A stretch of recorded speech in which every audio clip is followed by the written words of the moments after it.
Good morning. It's a sunny Saturday morning, quite early at the end of April, and it's quite cold, so I'm seeing what this down jacket is like to ride in. In this video, I've been looking at options to ride into West London from out here in Maidenhead, and I'm looking at the best ways to tweak the routes suggested by Ride with GPS, Strava and Komoot. How you can make the most out of those mapping options.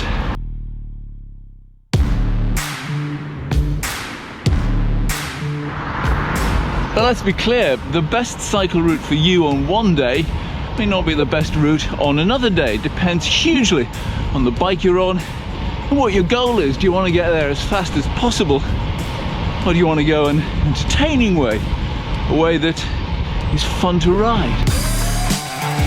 For example, if I was to belt down the road there, which is quiet now but will get busy, it would probably be an awful lot quicker than if I was to hop on this cycleway. However, this keeps me away from traffic, and also, I happen to know, it's quite fun to ride. It's quite nice, and it fits in with the whole route I'm doing. First, I planned my route on Komoot as a touring bike, and it picked the direct line. Ride with GPS came up with another direct line. Strava did the same. All of these are very similar. This is where I should say that I have actually done this ride before, the direct version.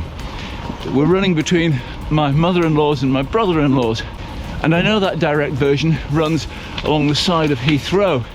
It's fine, it's quite nice when you do it for the first time, but it's a bit samey. Which is why Liz said to me, and she knows the area, why don't you see if you can follow the Thames, see if there's a more interesting route. Strava gives the option to use the most popular route, and this echoed Liz's Thames idea, but it doesn't give enough detail for me.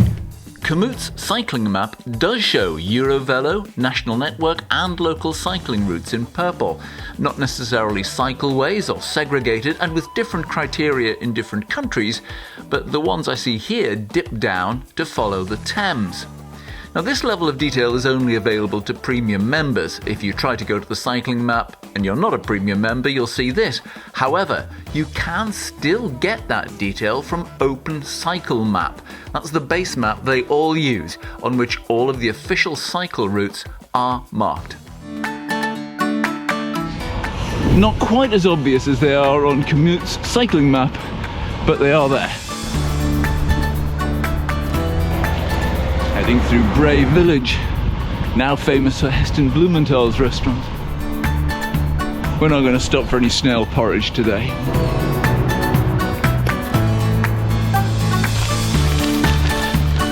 You see, you wouldn't want to be on surfaces like this if you're on a skinny tired road bike, which is why I think it's always very important to go into Open Cycle Map and check, if you can, the surface type.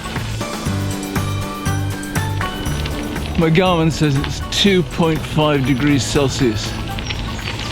No wonder I felt I needed this jacket on. We are in the M4 corridor, and yet the views either side here really are lovely.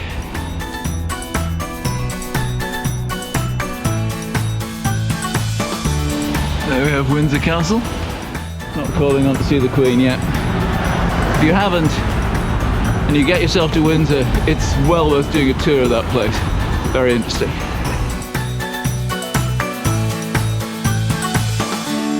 One of the route changes I made was to take me through Windsor Great Park for the first time. Well, clearly this park is a great attraction to living around here. The fact you can get out here on a Saturday morning and do your ride and your run traffic free. Morning.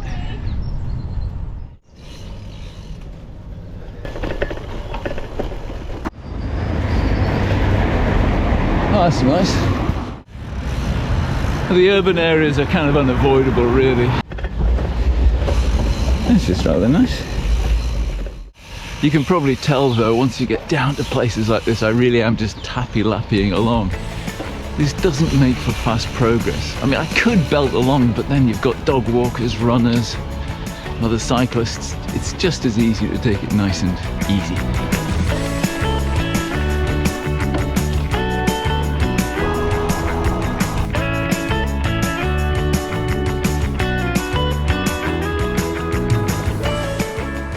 Obviously it's no longer early morning, but the light has been fantastic throughout this ride, and that dapple light, brightness through different shades of green, it's going to be my overwhelming memory of this ride.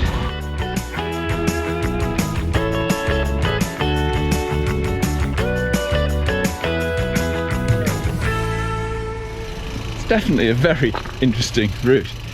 If I was in a hurry, bash down the road. Also, I suppose if I was doing 300k or a really long ride, then that would be important too. But when you're not, it's far more interesting just to take your time and explore some of the little back roads, some of the Eurovelo routes, National Cycle Network ones. Technically, I'm now quite well off course because back there wasn't a ferry. There was a sign for a ferry, but there wasn't a ferry where there was meant to be one. But that's okay, because I've ridden this way before and I know I can go around the edge of the Thames and into Kingston and cross the bridge there. Most of that traffic's, well, a lot of that traffic is heading into Hampton Court, which is just there. Very soon I saw this chap and a few others doing something strange. They were carrying their bikes up some steps into Hampton Court Park. I lived in Kingston for 10 years and I never found this, but it's one of these places that you always go inside of it. Don't know if you caught that, but I saw these cyclists going up some steps carrying their bikes, and I thought, where are they going? So I asked, and they said, oh, we're going to ride Longwater. Not many people know about it, but it's actually in the grounds of Hampton Court Palace, and you're allowed to walk your dog here and ride, but at this moment you've got to be careful of golfers. But yeah, I've ridden around here loads of times. I never knew this was here. I didn't know you could come in. Apparently all these trees were replanted recently. Not sure why. Prince Charles planted the last one. And the money shot, apparently, is at the end. Yeah, not bad. Yeah, it's not bad at all. I just heard one of those cyclists tell the group he was with, this is the best view in London that no one knows about. See, I would never have found this. I would never have found this if I hadn't been doing a touring route. If I'd just been going straight line, quick as I can.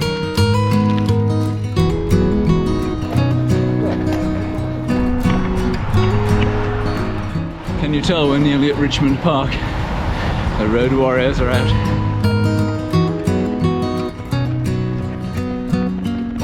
Well, this is the fastest I've gone all morning. Well, I'm in Richmond Park a lot earlier than I need to be, which is good. I could get to the party in no time, and I've got 2 hours to do it, so I can add something onto this ride. I'm going to visit the UK's oldest bike shop. Okay, that's disputed, but founded in 1860 as a blacksmith's, Pearson's is still going. I'm heading to the new store just off Richmond Park. There is an almost overwhelming number of cyclists here on a Saturday morning. I mean, I've seen more at fondos and events, not outside of an event have I seen more cyclists. Actually, the two tracks around this park sum up the whole thing I've been talking about all morning. That track over there is a lot slower than here on the road, but it's nicer. It's getting nicer views, whereas here you do have the tangling with traffic aspect, which may or may not be to your liking. So that worked out all right. Very nice oldest bike shop. Let me bring my bike in, so I didn't have to use the cafe bar. Of course, I had intended just to come in for a coffee, but when you saw a really nice gravel shirt, and it is quite good actually, we'll talk about that later, had to have it. Thank you, goodbye.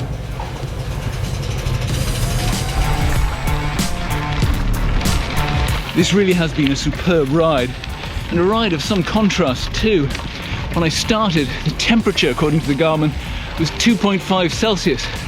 It's now 20.7.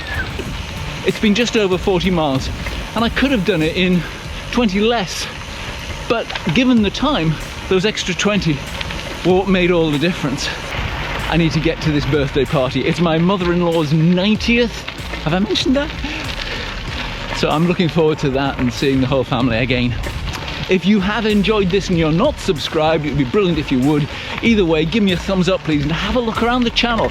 See if you find something else you like. especially if you're a little older like I am. See if I can find some things to encourage you, some of the dafter things that I do, and just imagine doing them when you're Christina's age, 90 years old. What a lady. See you next time. Goodbye.